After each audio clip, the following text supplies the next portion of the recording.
एक दुर्गा रूप में जब हरि प्रकाशित होते हैं तो त्रिभुवन में कोई सामने खड़ा होने वाला नहीं होता। मां भवानी जिस समय अपने स्वरूप में आती, किसी की ताकत नहीं है। ये शुंभ निशुंभ इतने बलवान दैत्य थे, त्रिभुवन में कोई इनका बाल बांका भी नहीं कर सकता था। स्मरण किया समस्त देवताओं ने तो भगवान से ही शक्ति का प्रादुर्भाव हुआ। इतना सुंदर रूप मां भगवती का। शुंभ निशुंभ के पार्षद घूमते रहते थे, उन्होंने देखा, जाके बताया कि आपके महल में जितनी सुंदरियां उसकी दासी बनने योग्य भी नहीं, ऐसी सुंदरी का हमने दर्शन किया। बोले मेरा जाके परिचय बताओ। बोले ऐसा नहीं लगता कि आपके परिचय बताने से केवल आ जाएंगे। तो उनका अगर ऐसा नहीं तो केश कर्षण निर्धूता गौरवा मां गरिष्यति, उसके गौरव को धूल में मिलाते हुए बाल पकड़कर घसीट कर हमारे पास लाओ। मार्कंडेय पुराण। उनके पार्षद गए और बताया हमारे मालिक शुंभ निशुंभ है, उनका आदेश है कि आप महल में चलो और आदर सहित, अगर आप ऐसा ना करती हैं तो मैं आपका निरादर करते हुए बाल पकड़कर घसीटते हुए ले जाऊंगा। देवी जी ने मुस्कुरा दिया और कहा अपने मालिक से कह दो जाकर के कि हम उसी की आज्ञा पालन करती जो हम पर युद्ध में विजय प्राप्त कर ले। वो जाके बोले हाँ वो तो मतवाले, त्रिभुवन में कोई जोड़ ही नहीं था। आए और उद्दंडता पूर्वक वचन बोलने लगे। माता जी ने कहा बस तब तक बोल ले जब तक मैं मधु का पान कर रही हूं। बस ये पान करते ही तेरी जीवन लीला समाप्त हो जाएगी। ऐसा ही हुआ। जो ही पान करके सिंह पर सवार होकर गर्जना की, सारा का सारा अहंकार धूल दूषित हो गया, काट के फेंक दिया। ऐसी अनंत अमित दुर्गाओं जैसी सामर्थ्य हमारे प्रभु श्री हरि में, अमित दुर्गाओं जैसी, क्योंकि अनंत शक्तियों के स्वामी हैं। उनकी लीला में क्यों में हो? अरे वो जब करुणा करते हैं, अपनी महिमा से उतरते हैं, तो भक्त जब ऐसे कर देता है तो डरप जाते हैं। माधवदास बाबा ने कहा नहीं चलना तुम्हें ब्रज में, हम तुम्हारी कहां तक सेवा देखेंगे, तुम्हें बाल भोग राजभोग। बाबा जी हैं, कभी मिला कभी यहीं रहो। वो बाबा आपके बिना नहीं रह सकते। दोबारा बोल नहीं पाए जगन्नाथ। ये सुन करके हृदय बलिहार होता है। ओ ऐसे सामर्थ्यशाली प्रभु अपने भक्त के प्रेम प्रणय पर भी कितना डरते हैं। ये भक्त नाच पड़ता है। ये कुतर्क की, संशय की वृत्ति यहां प्रवेश नहीं करती। दुर्गा कोटि अमित अरिमर्दन, अमित गिनती नहीं ऐसी अनंत दुर्गाओं जैसी शक्ति हमारे प्रभु में विराजमान है। शक्र कोटि सत सरिष विलासा, आहा अरबों इंद्र जैसा विलास प्रभु में। अरबों, एक इंद्र त्रिभुवनपति है, अरबों इंद्र के समान प्रभु का ऐश्वर्य है। और नवशत कोटि अमित अवकाशा, जिस एक आकाश के लिए गरुड़ जी से कह रहे हैं कि मच्छर से लेकर आप तक उड़ते हो पार पाए, बोले ऐसे अरबों आकाश के समान अवकाश है प्रभु में। मरुत कोटि सत विपुल बल, रवि सत कोटि प्रकाश, शशि सत कोटि सुशीतल, समन सकल भव त्रास। अरबों पवन के समान महान बल है। अगर त्रिभुवन में कोई बल है तो पवन में बल है, वायु बल। बड़े बलवान देवता, बल में इनके समान कोई नहीं। इन्हीं के अंश से प्रकट होते पवन पुत्र हनुमान, और इन्हीं के अंश से प्रकट होते पवन पुत्र भीम। बेजोड़ बलशाली महात्मा दोनों। महात्मा बेजोड़ बलशाली। जेगिर चरण दे हनुमंता, चले उसोगा पाताल तुरंता। जिमि अमोघ रघुपति कर बाना, ये ही भांति चले हनु। किलकार दे तो राक्षसियों के गर्भ गिर जाते थे। ऐसे महान बली हनुमान जी। और भीम का क्या कहना, जब ये देव पुष्प उड़ करके आया और द्रौपदी जी को दिया गया, तो द्रौपदी जी ने कहा इसका जोड़ होना चाहिए इस पुष्प का। सबसे कहा पर किसी ने नहीं सुना। भीम ने कहा कहीं भी मिलेगा मैं इससे लाएंगे। ऋषियों ने समझाया कि आगे मत बढ़ो, ये यक्षों की भूमि है, युद्ध हो जाएगा और तुम्हें तैयारी करनी है हस्तिनापुर के लिए, और तुम इधर, वो सब दिव्य हैं, पवन पुत्र हैं, किसकी माने। अपने वेग को बढ़ाया तो महाभारत में पढ़ के देख लो, इनके चलने के वेग से वृक्ष उखड़ उखड़ कर गिर रहे थे। ऐसे जब चल रहे थे तो चलने के वेग से वृक्ष उखड़ जाते थे भीम के। तो हनुमान जी ने सोचा किसी के समझाए तो समझेंगे नहीं, तो आगे पवन पुत्र ही बैठ गए, बूढ़े बानर का भेष लेकर, लंबी पूंछे से। मार्ग में मर्यादा है, किसी पशु को भी नहीं लांघना चाहिए। विवेकवान उपासक ऐसा नहीं कि कोई सो रहा है पशु भी आप उसे लांघ जाए, ऐसा नहीं है। जो विवेक है, जो मर्यादा है, वैसे किसी सोते हुए को लांघना नहीं चाहिए।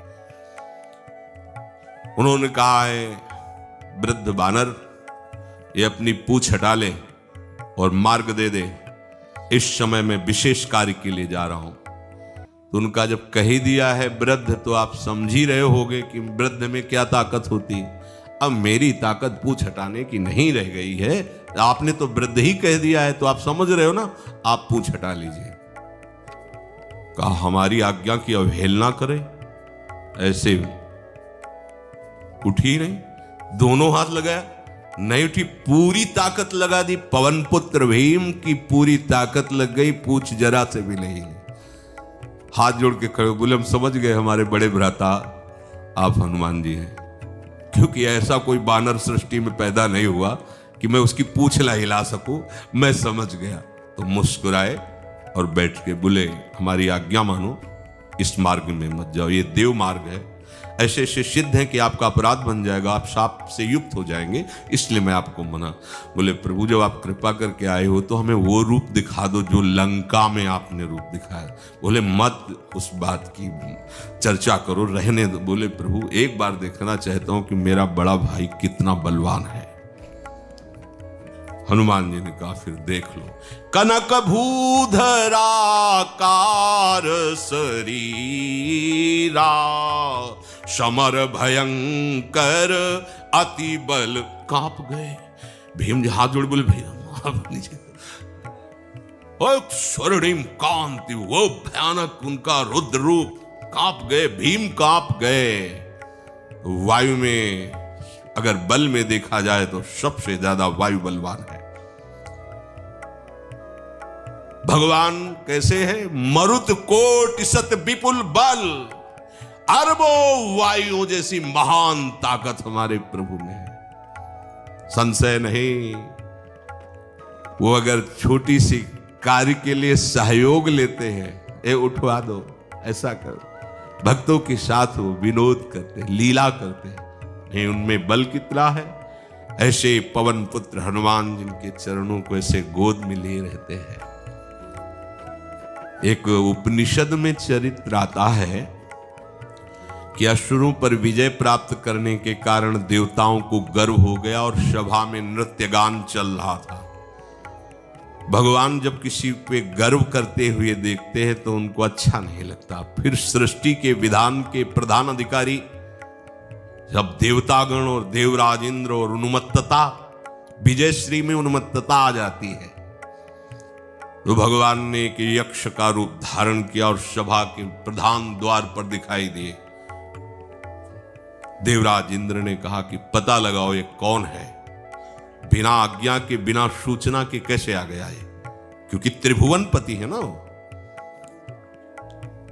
अग्नि देवता ने कहा मैं जाता हूं, पता लगा के आता हूं, क्योंकि किसी बलवान का परिचय पूछने के लिए निर्बल को नहीं भेजा जाता। अग्निदेव गए और कहा आप अपना परिचय दीजिए, कौन हो और यहां कैसे आए हो। तो उनका परिचय लेने के पहले हम आपका परिचय जानना चाहते हैं, आप कौन हो। तो उन्होंने कहा कि मैं अग्निदेव हूं, सामर्थ्य आपकी, त्रिभुवन को उपले की तरह भस्म कर सकता हूं। मैं समस्त प्राणियों के उदर में बैठकर अन्न और जल का पचाकर जीवन दान देता हूं, जीवन पोषण करता हूं।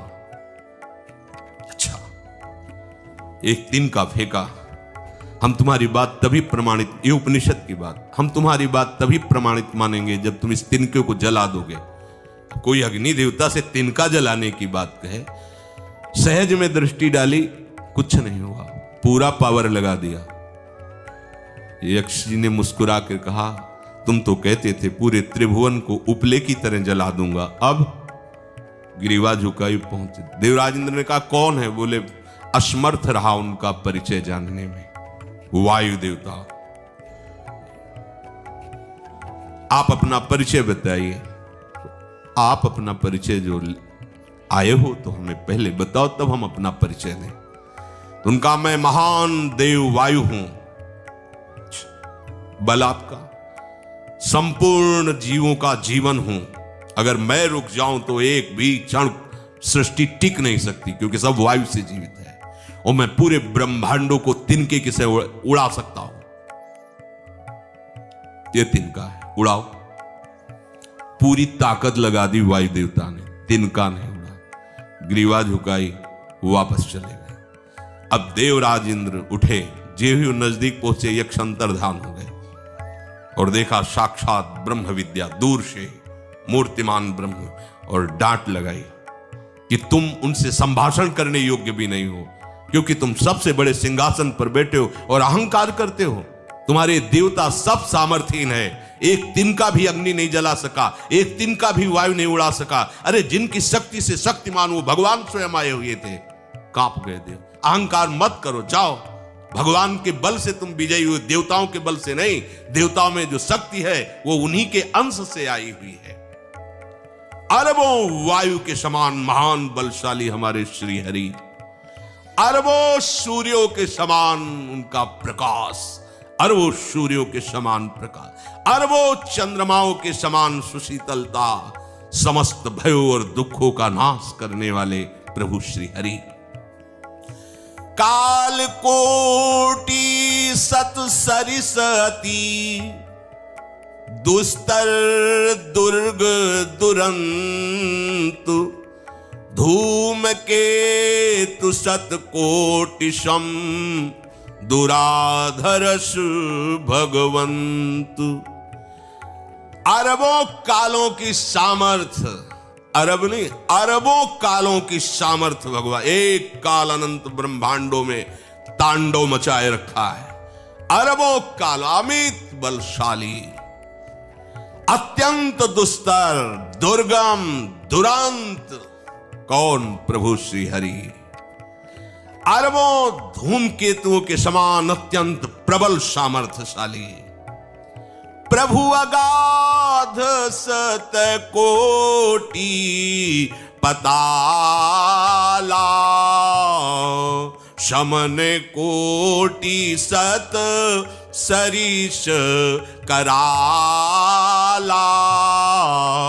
तीरथ अमित कोटि सम पावन,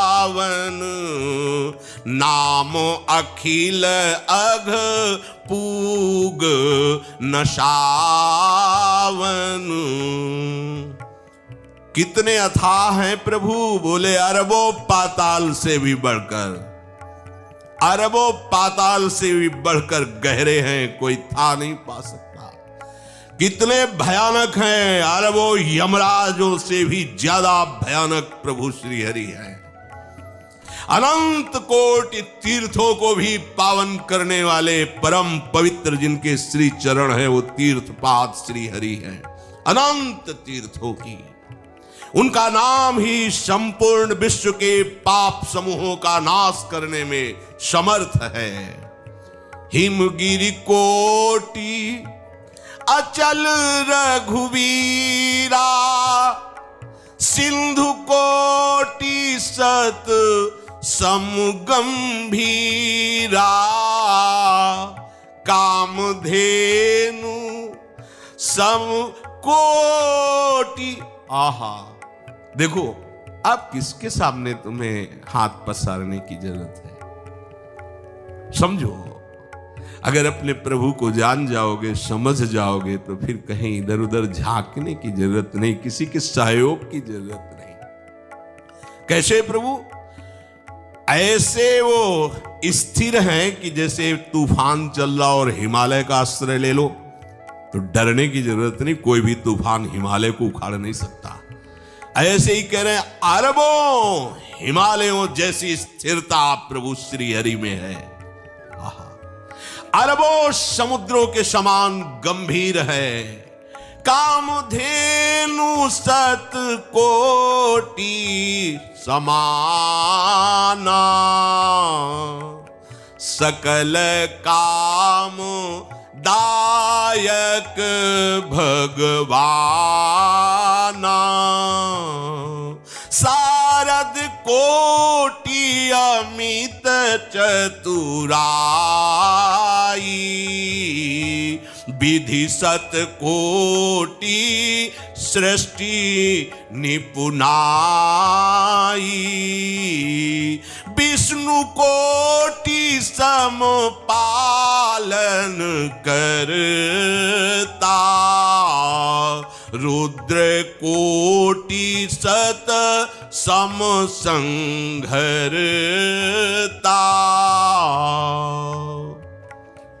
अरबों कामधेनुओं के समान प्रभु श्री हरि हैं। एक कामधेनु मिल जाए तो निहाल हो जाए है। हमारे श्री हरि कैसे अरबों कामधेनुओं के समान है। इच्छित कामनाओं की पूर्ति कर दे उसे कामधेनु कहते हैं।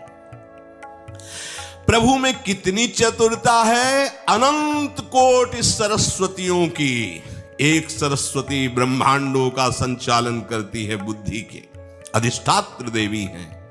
और यहां क्या हमारे श्री हरि अनंत कोटि सरस्वतियों की चतुराई समाई हुई है। अरबों ब्रह्माओं के समान सृष्टि रचने में समर्थ। एक ब्रह्मा प्रकट कर दिया, ये वैभव प्रकट हो गया। अरबों ब्रह्माओं जैसी सामर्थ सृष्टि रचना की प्रभु में है। आहा। और अरबों विष्णुओं के समान पालन करने की सामर्थ प्रभु में है। अरबों शंकर के समान संहार करने की सामर्थ्य प्रभु में है। धनद कोटि सत सम धन वाना, माया कोटि प्रपंच निधाना, भार धरन सत कोटि अहिसा, निरवधि निरूपम प्रभु जगदीसा। अरबों कुबेरों के समान धनवान है। अरबों मायाओं के समान सृष्टि करने में सामर्थ्यशाली है। अरबों शेष भगवान के समान अनंत भार उठाने में समर्थ है। जगदीश्वर प्रभु श्री हरि की कोई उपमा कोई सीमा नहीं है। ये उपमा रहित और सीमा रहित है। निरुपम न उपमा आन राम समान, राम निगम कहे, जिम कोटि सत खद्योत समु, रवि कहत अति लघुताल है। यही भांति निज निज मति विलास, मुनीस हरि बखा नहीं। प्रभु भाव गाहक अति कृपालु, सप्रेम सुनि सुख मानहि। प्रभु भाव गाहक अति कृपालु, सप्रेम सुनि सुख मानहि। प्रभु श्री हरि उपमा रहित हैं। उनकी कोई अनंत ब्रह्मांडों में किसी से उपमा नहीं दी जा सकती। प्रभु के समान केवल प्रभु हैं, ऐसा वेद कहते हैं। अरबों जुगुनियों के समान यदि सूर्य को कहा जाए तो सूर्य का अपमान होता है, सम्मान नहीं। ऐसे ही जो अभी तक वर्णन किया गया उसको समझो। अरबों जुगनुओं के समान यदि सूर्य को कहा जाए तो सूर्य की प्रशंसा नहीं, एक तरह से अवहेलना है।